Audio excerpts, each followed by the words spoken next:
museums, art centers. We've created a new $50 billion Build Community Strong Fund in the budget. And through Build Canada Homes, we'll work with municipalities to supercharge housing construction, including new factory technologies such as those pioneered by ATCO and others that cut building times by 50%, reduce costs by 20%, lower emissions by 20%. And this work is already getting underway in Alberta.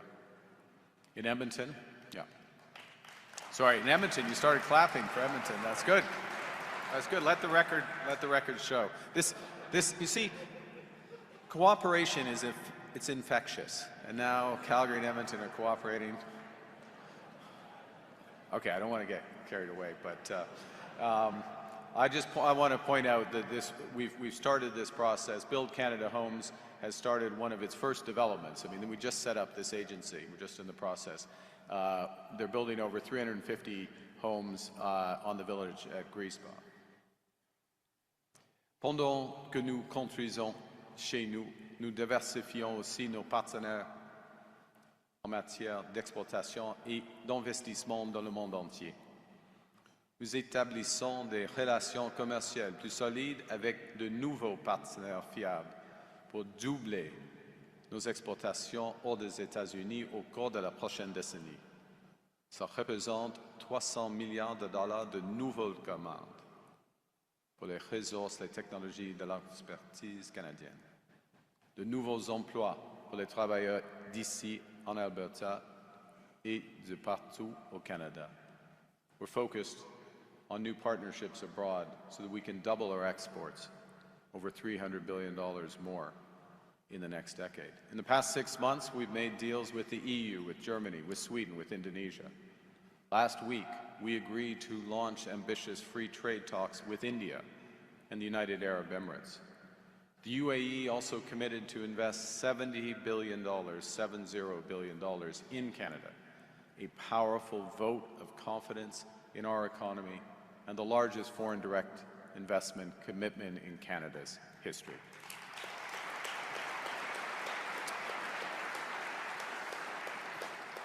And you know many of the decision makers there well. I'm very confident this room can help put that money to work for the benefit of Canadian workers, Canadian economy, and yes, the United Arab Emirates.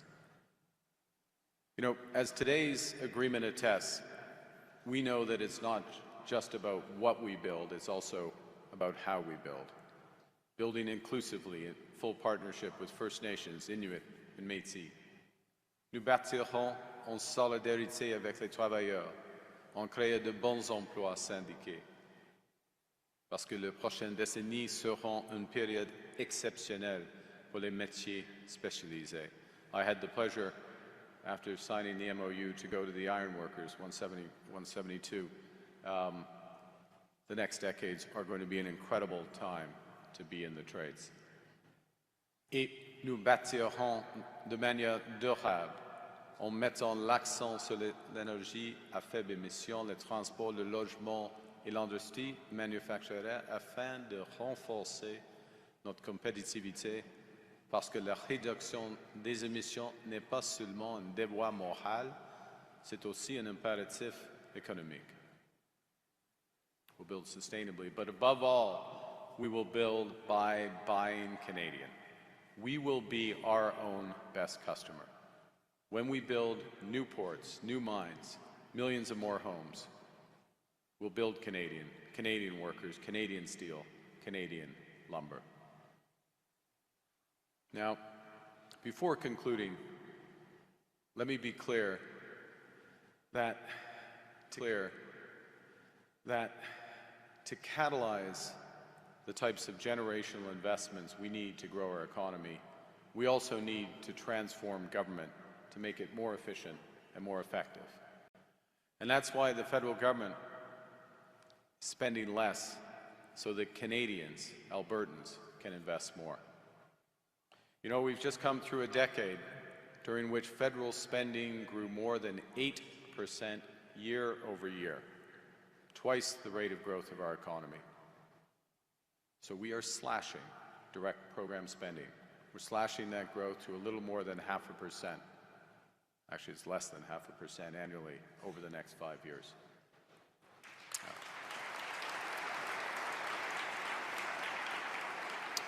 We're taking tough decisions. We're reducing the size of the public service by 10%. We're cutting management consultants by 20%. And through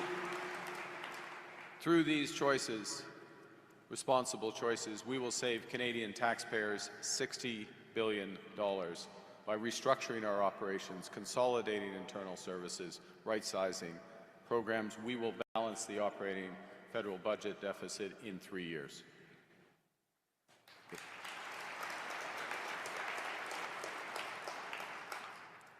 And while we do that, we will double the proportion of investments relative to our spendings, going from the historic average of 4% to 9% in just 5 years. Ça représente plus de 450 milliards de dollars d'investissement en capital sur 5 ans pour attirer les investissements privés dont le Canada a besoin. So the orders of magnitude of that, which include all of the tax credits, which of course depend on the extent to which this room and others like it invest in the country, is $450 billion over the next 5 years for investment in this country that helps catalyze much larger private investment.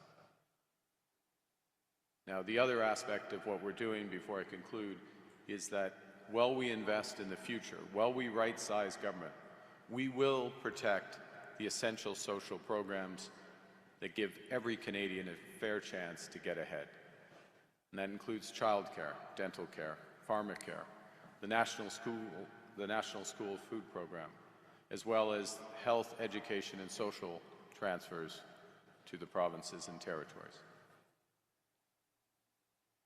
I promised you there was going to be a conclusion to this speech. I'm now at that point. And then we got to have a conversation. Look, the world's changing, including the U.S., and there are two potential responses to U.S. tariffs. One is to hunker down, slash the deficit, turn inward, in the words of the tragically hip, wait for the trickle down. But that would mean getting rid of our key social programs, not investing in what we need now, and pursuing nostalgia as a strategy. The other option is to take risks, to invest boldly in our future as Albertans have done throughout their history.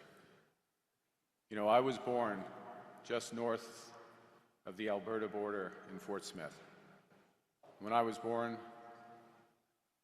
the oil sands were just a concept, a curiosity to most, but a few dreamers and builders. But even before I got my learner's permit, by the time I got to junior high in Edmonton, the oil sands had been transformed into one of Canada's largest industries through the brilliance of our scientists, the drive of our entrepreneurs, the support, yes, of our governments, and above all, the dedication of skilled workers. We're at a similar point. That's the scale of what we can achieve together now. You know, we used to explore in this country. We will chart new courses again. We used to build in this country. We will build big. We will build fast. We will build bold again. We used to take risks in this country. We will step up to the plate again. I'm grateful to Premier Smith, to Larry, to her team for working hard to create these new opportunities for a stronger, more sustainable, more prosperous Alberta and Canada. People in this room and those you represent will take up this challenge to build together with our neighbors, with First Nations, to the benefit of all. It's our country. It's your future. We are taking back control to build Alberta strong, to build Canada strong. Thank you, et merci beaucoup.